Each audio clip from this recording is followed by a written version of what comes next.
Hi folks, welcome back to Just Press Record. I'm Ella Grace and we are back today with another conversation. This is my co-host Adilynn. Hi. I'm going to let her tell you a little bit about herself and what we're talking about today. Hi, I'm Adilynn and I run a club at my school called Girl Up, and we focus on women's advocacy and we also do a lot of volunteer work. Awesome. So I'm also going to brag on Adilynn a little bit because she's very humble. I've known Adilynn for a very long time. Actually, at a period of time, I used to babysit you and your sister, right? Although we're not that far apart in age, so I never called it babysitting. But we grew up in the church together. She's one of my fellow sisters in Christ, and I just love Adilynn so much. She's actually going to governor's school this summer. Yeah. She's a great scholar. She's about to be a senior, so I'm gonna let you talk a little bit about Grow Up. What do you guys kind of do? How do you guys meet in the school? How did it come to be? All those things. So, it's actually funded through the United Nations, and they kind of set it up because they wanted to focus on a lot of women's advocacy, and they wanted to really bring it out into public schools. And so ours started a couple years ago with this one amazing girl, and they actually put period product boxes in the women's bathroom, and yeah, we fill it up now. I really appreciate all the work that they did starting it off. And then I got it last year. I have one other co-president, and we worked together. At the beginning, a lot of it was just focused on we were mostly doing slideshows with stuff that we could do. For breast cancer awareness, we did just kind of we focused on women's health specifically. We did breast cancer awareness, and we did how to do breast examinations. It was really cool, and everybody really enjoyed it. And then we started taking him to a women's shelter that I've been going to since I was 5. Wow. Yeah. And I love it there. It's Transformation Village, and Yes. yeah. And they love it. It's probably their favorite thing that we do. And we do that. And then in the last few months, which I guess we have to move it to the next year, we're doing this I started this anthology column, which gives women or the girls in our club specifically, they had to apply for it. They all get different roles. So one of them could be an editor or a page designer, and then there's actual writers, and they'll write things that they think that they want to talk about, women's issues.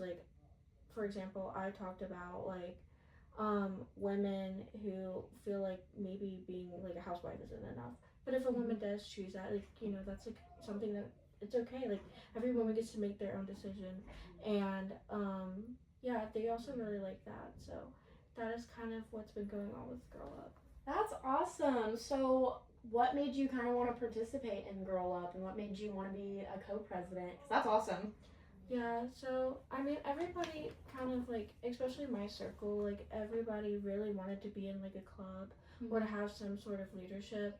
And I really do see the importance of it because all the colleges want you to have all this experience with leadership and everything. And I thought that was important, but I also wanted to do something that I enjoyed and that I care about. And everybody kind of picked the clubs that were easy. And I mean, some people work their butts off, and they're just amazing, but I really wanted to do one that I thought was really, really cool. And the way that I actually got connected to it was there was this girl, and she was on my wrestling team, and her girlfriend was the one that actually was the president. And Girl Up was really small at that point. It used to be big, but just with after the hurricane, a lot of the clubs got really, really small, I think. And I was I'll do it. I just kind of started putting myself in there. I did a couple presentations, I think, and yeah, that's kind of how I got into it. And then there was a couple other people who were also interested, and only one of the other ones followed through, but she's amazing and sweet, and I love her. So yeah, I also have another co-president, but we call it the reason that we decided to do co-presidency was because we decided that we wanted to do almost everybody's equal. And so I'm not president over her and she's not president over me. We're kind of just there. And when we have our meetings with the people, everybody's you can speak, like it's not like a classroom, like these are not like you're not getting graded, like obviously it's a club, but I really want everybody to feel like it's a community there because that's what the purpose of it is. So That's awesome. Okay, so something that you mentioned whenever you were discussing your club, I kind of want to segue for a bit, is that you're on a wrestling team, and that is definitely a male-dominated sport. So could you talk a little bit more about being a female wrestler? It's awesome. So I actually got kind of into it during Hurricane Helene, and my neighbor, who I love, she's so sweet. She was second on like in state this year, so she's really good. That's awesome. Yeah, she she started talking to me about it, and she was like thought I'd be interested in it. And my dad, he was pushing it on me for so long. Like he started asking me about it in like middle school, and I was like, yo, that sounds stupid. Because I used to be really good at gymnastics, like really good at it, and then COVID happened, and I just stopped going, and I tried out a couple other sports, but I just have a really hard time like putting myself out there in sports because I'm just so afraid to like ruin it and make it like do something bad that's gonna hurt my team. So I kind of knew that I would have to do like an individual sport because I did softball and basketball, and that just didn't work out for me.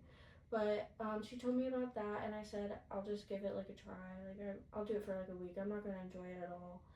And I actually really do like it. Like the people that are on my team, like they're my family. Like I love them so much. Oh, I love that. Yeah. And even though like sometimes it can be really hard, cause like you do like spend so long with them. Like during those 4 months, like you live with them. Like you're sleeping in hotels with them. You're in the locker room. You're spending 2 hours a day with each other. Like it gets a lot. But I have found that I've really appreciated them, and it is a really hard sport. Like I try my hardest, and like sometimes I'm just like, dang, this like really kicks my butt. But just having that community, and also like it is like a male dominated sport, and you can definitely see that. Like there's definitely more boys than there are girls, and some girls can't even get like a team because it's like an individual sport. Like you go out there and wrestle yourself, but you get points for your team. And a lot of like some teams, like there's only like one girl, and like we have like 14. Like Inca, like our school, we do have a lot of like we have a big team, but not every school is like that, definitely. And you can definitely see like a difference in between like girls and boys wrestling. It looks so different. But like we do have like we ride on the bus with them, like we go to the same tournaments, but the girls get their own division, which is that's newer. Nice. That's really nice. That's awesome. Yes. Female power. So when women gather in the club space, what are the main struggles or topics that come up right now? I would mostly, I think like, I don't know if it's just because like it's teenagers, but I would say like the most of what we talk about is like careers and like what our future is supposed to be, because there's a lot of pressure for like high schoolers and like young adults. Like they want you to like, a lot of people are like, oh, this is the one way that you have to do everything, and like one person says something different. Like everybody has like a different opinion on what you're gonna do, and I think like a lot of girls like right now, they're just kind of lost, and like they don't know what they want to do, and they haven't found themselves yet. Like I know I definitely haven't. Like I've like been so many different people, you know, like and I think that a lot of women just are really struggling right now with like figuring out like who they want to be, especially in the society filled with people who want everybody to be just like the same. So I feel like a lot of that too, there's a lot of, especially in the political climate that we're in right now, there's a huge push on women to be homemakers again. And while there's absolutely nothing wrong with being a homemaker, I want to emphasize that there's nothing wrong with being a homemaker. For a lot of women, that is not what they want to do. They want to have a career, but at the same time, you know, there are a lot of women who want to be homemakers, and we're in a society now where we're a lot more equal than we used to be. So we can go out and get a career, have a full-time job, and have kids.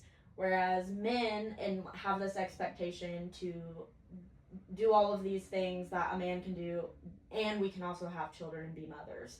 And I feel like a lot of times in society today, you know, men are slacking. Like, men are slacking. We are, like, we can go out and do all of these amazing things. We can have kids and balance that home life, or obviously for us in the future, and men are just expected to go to work. It's a very interesting society to be in today. No, I agree. Yeah, like I wrote about this. Like a lot of like it's totally fine if a woman wants to stay home and be a homemaker. Like I don't have any issue with that. But like I always knew that that wasn't what I was gonna do. Like I've always been a really hard worker, and like I've always like had these big goals for myself, and like I think that like a lot of people, especially sometimes in church, like they want that for you, and I just have always had a hard time with that, and like also in recent years, like that's made it really hard for me to go to church because like they want like I have a really hard time like not taking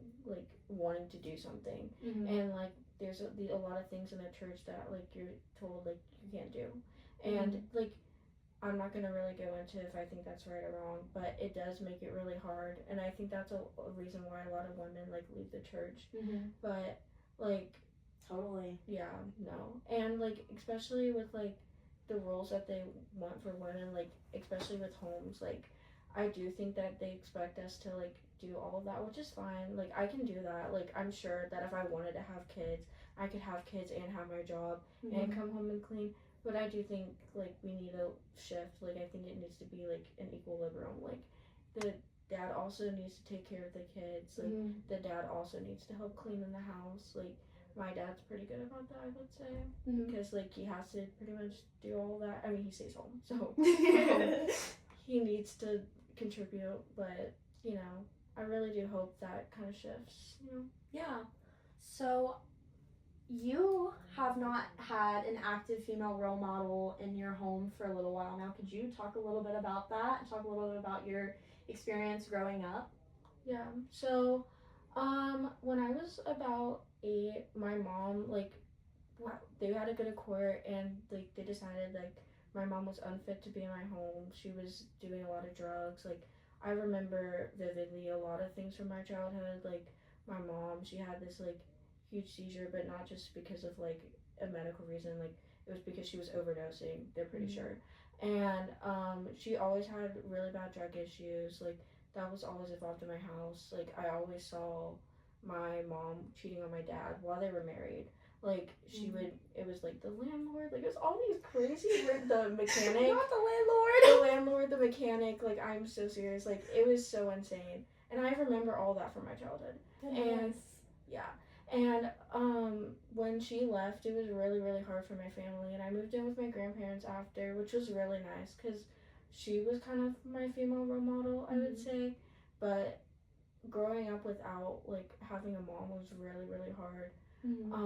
I never really understood like what that meant. Like I knew people got like divorces and like parents were split up, but I knew that they would go to the other people's houses. Like they would switch between their mom and their dad, and that never happened like at all for me because like my mom, she went wherever. Like I don't even know where she went. And yeah, that really like hurt me a lot. And growing up, like going through puberty, like my dad was who I went to go buy training bras with, and he was the first person I had to tell when I started my period. Like that was really really hard, and he's always had a like felt insecure about that. I think he's had a lot of issues like trying to figure out how to be the best dad because he has to be a dad for 2 daughters. And I know that's really hard because like you don't really know how to do that, especially without having a mom. Like I'm sure that's really hard. Like, and I appreciate all he's done because he has worked hard. But yeah, no, I definitely appreciate my grandma. She was the mom that I needed. And there was a lot of people at church who also tried to be my mom. Um, some of them were really hopeful, but like there was always going to be people who like see you and think of you as like a charity case. Like, oh, you don't have your mom. Like, here, let me go do this for you. Like, oh, do you want to do this? Oh, do you need some tampons and pads? No, my dad can drive me to the grocery store. Like, it's really not that big of a deal. But I do appreciate them trying. Yeah, I love that. So thank you so much for sharing that. I know it's a very vulnerable topic, but I appreciate it. So let's talk a little bit more about kind of like womanhood, feminism, all of those good things. So when you were a young girl, what did you think being a woman looked like, and how does that compare to your view today? When I was younger, like I had such like a weird view on like what a woman was. I was just kind of confused because like growing up, like my biggest role model, like my mom, she wasn't there, so I never really knew. But like I always just kind of saw women like who I did have in my life as really strong. Like I never, like my grandma, she was a housemaker. Like she always like was a very big like pacifist. Like she did not want any like anger or any like fighting in the house. And even though most people would have saw that as like somebody who isn't strong, like I always saw her as a really strong figure. Like a peacemaker. Yeah. And like every single woman that I did see in my life, like they were always so confident in themselves, and like that's what I wanted. So that's what I thought of when I was younger. But as I've gotten older, like I also still feel like I carry that. Like I think being a woman is like so important to have strength, and like it's so important to have like confidence in yourself. And I think that like being a woman is like whatever you kind of find in yourself. Like what do you think being a woman is to yourself? And I think that that might sound like, I don't know, kind of weird, but like that's kind of how I see it. It's like finding out what you think femininity means to you, and like I love that because it's so different for everybody. No, I love that. So going a little bit off script, I just came up with this little question. Do you feel like you missed out on any parts of your childhood, or I guess womanhood, from not having your mother in your life? Yeah, I would say like obviously the the basic stuff. Like I did miss like having like somebody like my mom to explain like all the stuff that I was going through. Like I know a lot about like the important like health stuff that we need to know, but that wasn't because my dad told me. Like it's actually a really funny story. Like he would try to explain, like he tried to do period talk for my sister. It was so bad. Like and like for me, bless like Alan. it was so bad because like he doesn't really understand. Like I would text him and I'd be like, Dad, like, because I have really bad periods, like, and I'd text my dad, I'd be like, Dad, like, please let me come home. And he's like, I was like, I bled through, and he's like, how did you not feel it? I'm like, oh my god. Like, oh, Alan.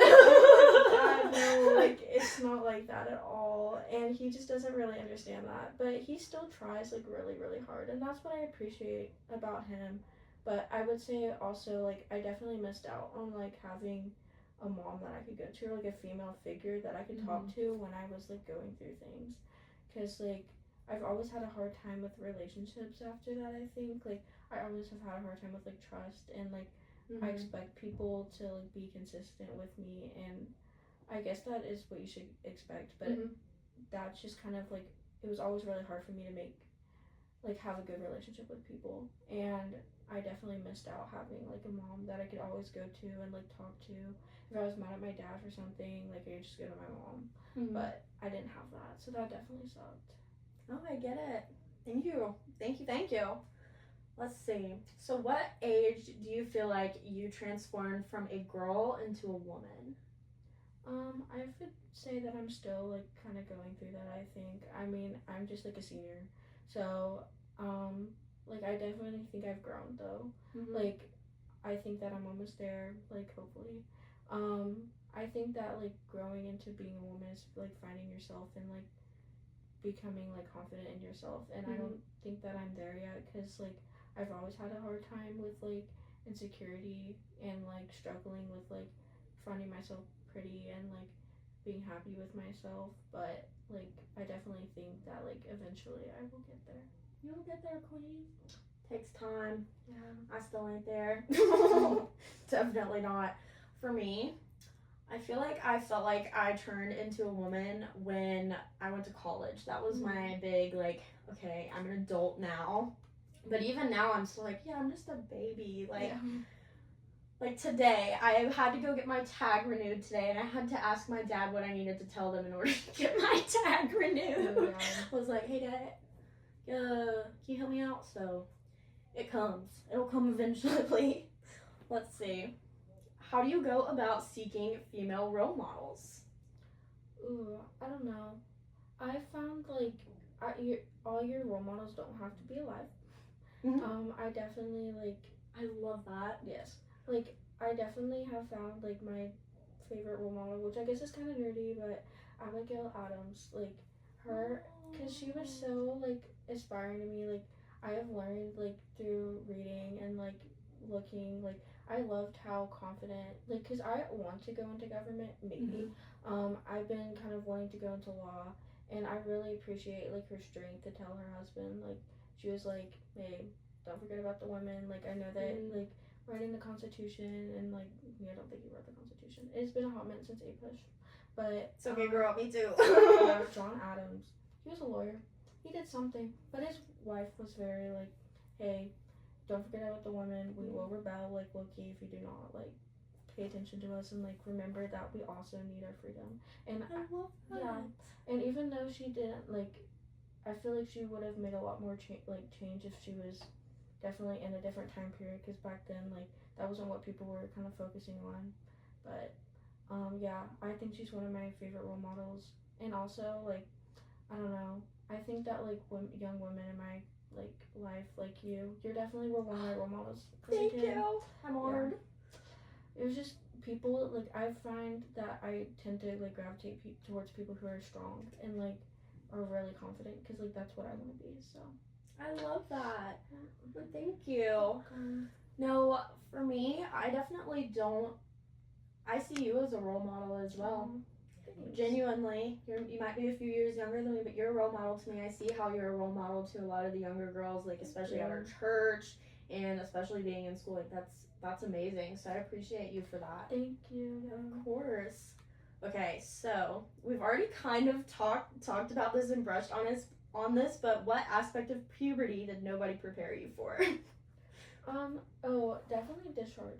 Like, yes, it's so bad, because I got that first, and like I grew like really slow. So like I didn't lose my first tooth till like second grade, and I didn't get, like, everybody was getting their period, and like I know it wasn't like really that late, but it felt like that. Like it was like late 8th grade, and I was like, oh my gosh, like I'm developing so slow. Like I don't know what's going on. Like I should have had my period by now. But discharge like genuinely messed me up, because it's like having your period every day without the pain. Literally. It's like every single time I feel it, I'm like, oh my god, I'm like bleeding. You feel like you just peed on yourself or something. And like my dad doesn't understand that either, because I told my sister about that. I was like, that clear stuff, that is not your period, queen. And she was like, oh, and he's like, what do you mean, what is that? I'm like, oh my god. Oh no. Okay, I was like, okay, well, Dad, so she definitely needs to know about that. He's like, I don't know. I'm like, that's coming first, so I don't know. Yeah, the whole, you know, when you stand up and you have to check the seat, and then you're like, hang on, I gotta go to the bathroom, and there ain't nothing there. There's nothing there, yeah. It's all clear. Yes, it's so funny. Mine was definitely the hair. Really? First of all, I did not realize that you could grow so much facial hair as a as a woman. Like, I'll be in my mirror and I'm like, dang, I got a whole mustache. Like, what? And all, like, around the nips. Like, that was never something they talked about. And, like, shaving. Horrifying. Yeah, I didn't notice mine. Like, I think mine was growing for like months, because like I had like these really long ones on my armpits, and I like didn't even notice them. Right? And I told my dad, I was like, I think I'm growing hair, and like, he made it this huge big deal, and I was like, it's really not that big of a deal.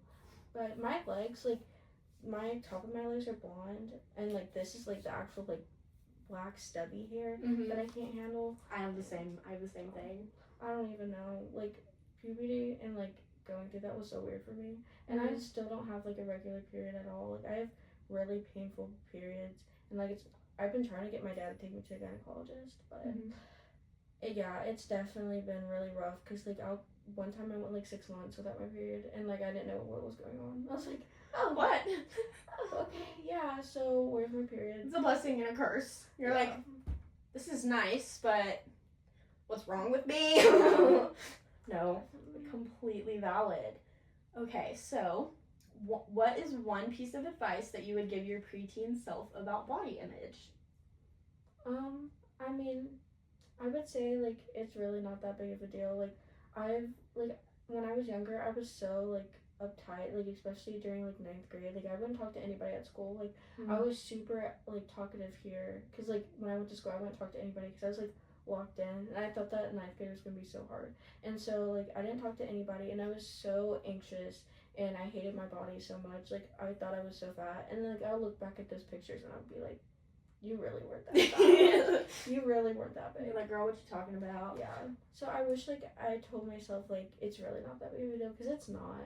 Like everybody, like I'll look at somebody and I'll be like, they don't really care about what I look like today. Like I'll come to school looking like a bum. I don't care, because like it really does not matter. And if people are gonna hate, like that's on them. Like they are insecure.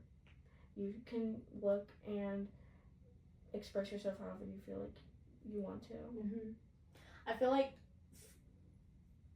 too, in the terms of body image, I'm gonna be honest, it's never really been something. I've struggled with a lot of self-image issues, but I've never really struggled with body image issues. So I don't even know. I don't even know where I was going with that. But for me, it's just that I've never given a crap what people have thought about what I look like, because I can't change it. I cannot change it. I can cut my hair. I can wear pounds of makeup. I can wear different outfits, but you can never change the body that you are born in, unfortunately. So you just kind of have to accept it and move on. And I'm very thankful we live in a society today where you are more ashamed if you talk about how, where it's more wrong for you to talk about how somebody, it doesn't fit the normal beauty standards. And when somebody says that, most of the time somebody's going to be behind them going, what are you talking about? So I will say I am thankful for that. Yeah. But anyways, segueing a little bit more, how have your female friendships shaped the woman you are today? I would say that I've definitely gone through like a whirlpool of friends. Like in 8th grade, like I had these 2 really good friends, but they went virtual, so I kind of started 9th grade with like nobody at high school, and it was really, really scary. And that's when I started like not talking to anybody. And then I got into the theater program, and I met my best friend Clayton, and he really like he's not like the typical guy. Like I'm giving him a little bit of a shout out, but he's like a theater kid, and he's so like willing to he is willing to do whatever he wants. Like he does not care. Like he wears like I guess kind of performative male outfits, which are kind of silly. But but he definitely is like, he'll write you letters and just talk about how nice of a friend you are, and like yeah, and he will talk to you about like he's not really sporty. He'll just kind of talk to you. He's so chill, and that was definitely like my first ever like, whoa, like there are nice high schoolers out here that are not gonna be like evil. So, and I love that he's not a female. Yeah. I love that. Yeah, he was like my first ever best friend that I had in high school, and then he kind of like branched me out and like got me involved with all these people, and now I kind of have like a whole bunch of different friend groups that I hang out with. Like I have like the kids that really care about their schoolwork, and I love them. Like we'll go on like coffee breaks, and then like I have my friends that like want to go out and just like mess around at like 9 o'clock at night. Like like your friends don't have to be like super connected. Like obviously like they should be nice to you, but like being able to go out and do different things like with different people is always like really nice. And I really do appreciate like how like diverse my friends are at school, because like they all are just like great people. So I love that. No, I kind of relate to the whole having like very different friends. All of my friends are very, very different people, and none of them hang out with each other. And I love that, because first of all, there's no friend group drama. Yeah. And I also just love hanging out with people that are so different, because it gives you lots of different perspectives. Yeah. So I love that, and I love that your best friend's a male. Yeah. Period. Let's see. In what ways do you think female friendships change as you grow older? I think that they kind of move like from being just kind of like something that you kind of just go out and hang out with to like somebody that you do truly kind of like rely on. Like my friends have came in clutch during these like last few years, like so much more than like I could ever imagine. Like if I did not have my friends, I don't know how I would be the person that I am today. But like when you're younger, obviously like there's just so much drama, and like I know that you might have had like a different experience, but like when I was in middle school, like I definitely did not have a good experience with my friends. Like Me neither, queen. I did not like hang out with them that much, and like it kind of sucked. But then like as I got older, like finding your people, like it definitely changes it, and they definitely become more supportive. I feel like too, as I've grown in my friendships, it stopped being about what we had in common, and it just started being about love and our personal connection. And I love my friends dearly. I would die on a hill for any of them. I consider all of them part of my family, so I love that. Yeah, love that so much. So, kind of talking a little bit more about like the broad spectrum of being a woman, femininity. What do you think are the biggest hurdles women face today? I think that I think the most major one is probably like we're not supporting each other enough. I think like honestly, like I like wish everybody was like a girl's girl. Like and there's some girls that aren't, and like I personally don't have that much experience with them because like I do have really nice people that I'm surrounded by, but I definitely know that like there's a lot of women on like different sides saying like, you know, it's not okay if a woman does this or if they do this, like the trad wife trend, like this is what you're supposed to look like, like you're supposed to like only like be a housewife, and like kind of going back to what we were saying, but like that's not all you have to do.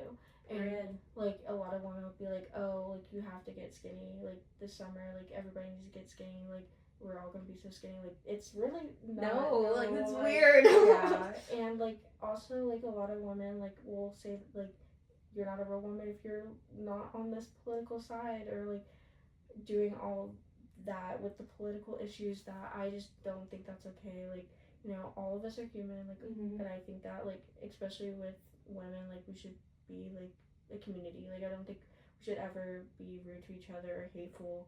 And even though I might not agree with certain political people, like because I will still like love them and be supportive, like and I will treat the people like they're people. Like I will never be rude, and especially to their face. Like I could never do that. And I've seen some women like make fun of other girls, and I'm just like, that's tacky.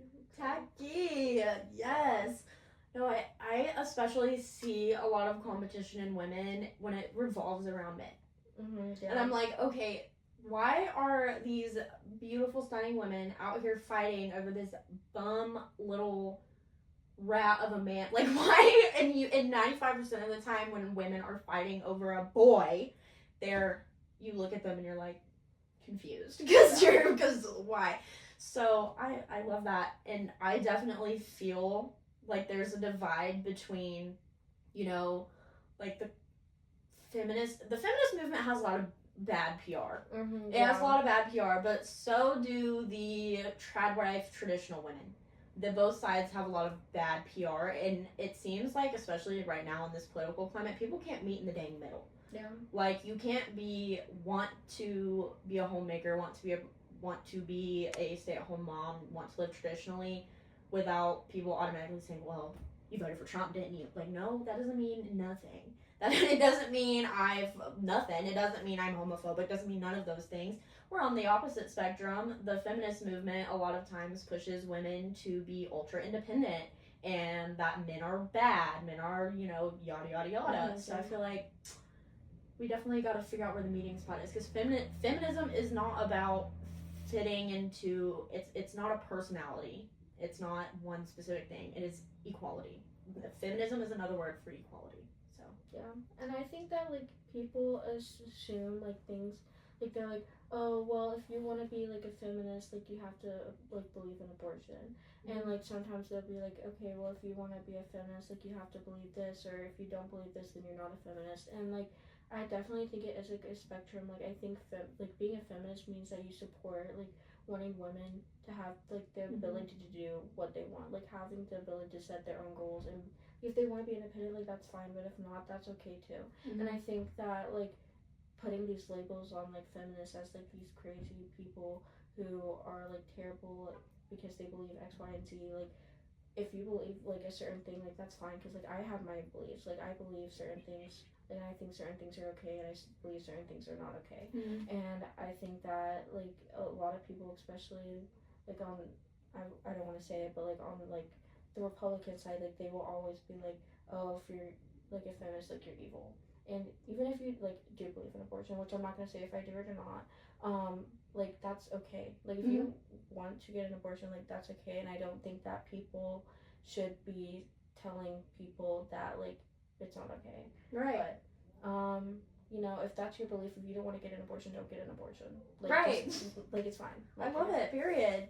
No, I love this. I love this conversation so much, actually, because, like you said, so on the nowadays too, what cracks me up is I'll be like scrolling social media and I'll see people posting, I like to wear dresses and be pretty. I'm not a feminist, and or like I'm not a feminist because I like to da da da da da. I'm not a feminist because of da da da. And I'm like, do you work? Right. Do you pay bills? Yeah. Do you vote? Because if you do those things, you're a feminist queen. Like, I don't know if you like, unless you're only taking direction from a man, you're a feminist. I hate to break it to you. So, anyways, what is one thing about the current world that you hope changes before the next generation? I definitely wish that we become more accepting, like, of, like, everybody. I'm very big on, like, you know, loving everybody, and, like, sometimes, you know, like, people will make stereotypes and be hateful, and, like, I definitely don't get behind that. Like, I think that we should, like, everybody can be their weird. Let them, leave them to be. I love that. Everyone can be their weird. That's going to be the title of this episode. I love that. Okay, so much, period. And what kind of environment, values, or opportunities do you want to build for younger girls that are coming up? Well, see, I kind of do want to go into law and, like, go maybe, like, my idea of what I want to do changes all the time. But I definitely want to kind of get into, like, focus on advocacy. And I definitely want to get out there and, like, be able to just kind of, like, tell women, like, you know, it's okay to be who you are. And, you know, if you have these goals and aspirations, like, don't let people, like, tear you down. Like, there's always going to be people who say you can't do it. And, like, you should not listen to them because they're just haters. So, period. I love that. One last point that I wanted to make is I feel like and I wanted to get your take on this. I feel like in the feminism movement these days, our biggest competition is not men anymore, it's each other. Yeah, I would definitely say that. I mean, like, the red pill and, like, all the guys that come out there and, like, are like, oh, women, like, do you remember seeing, like, all those videos where guys were like, oh, you know, women are, like, stupid and, like, they can't do anything. Oh, yes. Or, like amputate, like, all of those. Females. Yes, bro.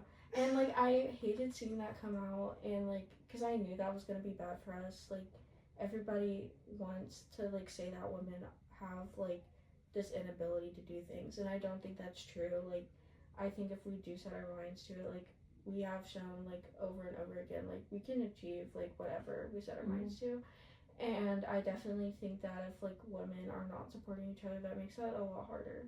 And if you're not going to be able to, like, stand behind your girl, like, don't think of it as competition. Like, see it as, like, other women, like, succeeding as, like, like, something that's good for all women, and not, again, like, not competition. And I think, like, that's how we should change our mindset, because, like, I do think we kind of try to compete with each other, and I don't think that's good for us. No, period. Well, we're going to wrap up today's episode here. Is there anything else you'd like to say? Bye, guys. Bye.